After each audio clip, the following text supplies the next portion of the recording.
We had a brief conversation a couple of months ago when you were still kind of new in the job, and I was trying to understand where this all fits and why you were bringing it all together within IBM. IBM's got a great reputation for design of some things over the years.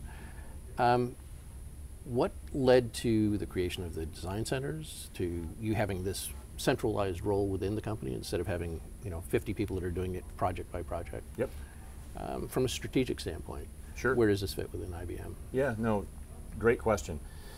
And I think it's best summed up in the way that Jenny summed it up in our annual report that we just issued. Mm-hmm.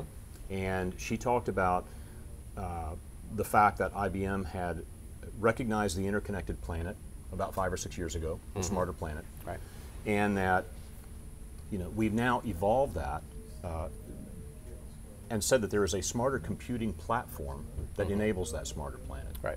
And just last month in our annual report, she defined 3 characteristics that made up this smarter computing platform. Mm-hmm. The first is that it's open and collaborative. Right. This is obviously something that IBM's been in from the beginning of software. Yep. Open standards is a big part of what we've done. The embrace of Linux, today the embrace of OpenStack, things of that nature. The second is that it's defined for big data. And we've recognized that there is a strategic shift in what computing is about in essence. That it is that the transactions are generating this data that is now itself in essence a natural resource. Yep. And the third thing is that this is all defined by software. And as we look back on IBM's design heritage and our current capabilities in design, we looked at this in the face and said, all of this, the open and collaborative nature of computing, the fact that this big data natural resource exists is going to require completely new conceptions of how users are going to interact with that data and interact with the applications of that data. And it's all software based. And we felt like we needed to really put a strategic emphasis on the design of great software for this new smarter computing platform. The Design Lab itself at 590 is getting a lot of press. Tell me just a little bit about how long you've been open and about the physical facility. And then we can talk about a couple of the factoring questions. Great, good. Yeah, so this is a beautiful facility. It's been open about a year and a half. Early 2012 came online, and it was really the result of John Iwata's brainchild, which was to start treating our digital properties like products and to apply essentially agile development practices to the iteration and the development and the release of our various digital properties. This is where that all happens.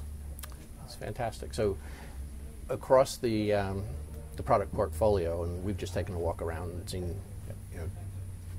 different groups working feverishly on all the product names that I'm familiar with in terms of Pure and Watson and everything that's going on. What's the common thread that makes sense to bring them here? You talk about the agile development approach.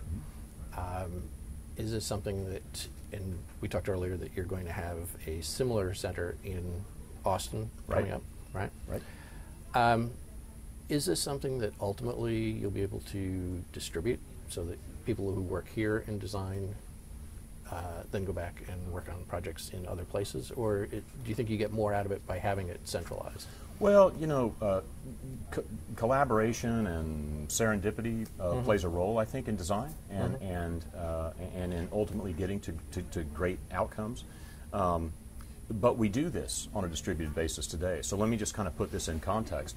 This particular facility is essentially the spiritual home of design for our marketing and communications people.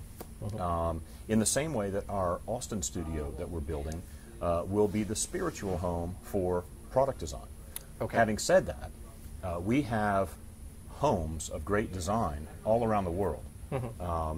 In our RTP Center in Raleigh-Durham area, in Littleton, in Toronto, in Ottawa, in Hersley, in Shanghai.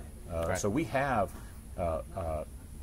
areas where we're doing great design where these two facilities fit in particularly is this is really where the competency leads, if you will, reside. This is where a lot of the thought leadership can come from, and it's also where we do a lot of education and we do a lot of recruiting. So they're kind of purpose-built facilities for solving all these problems. Okay, terrific.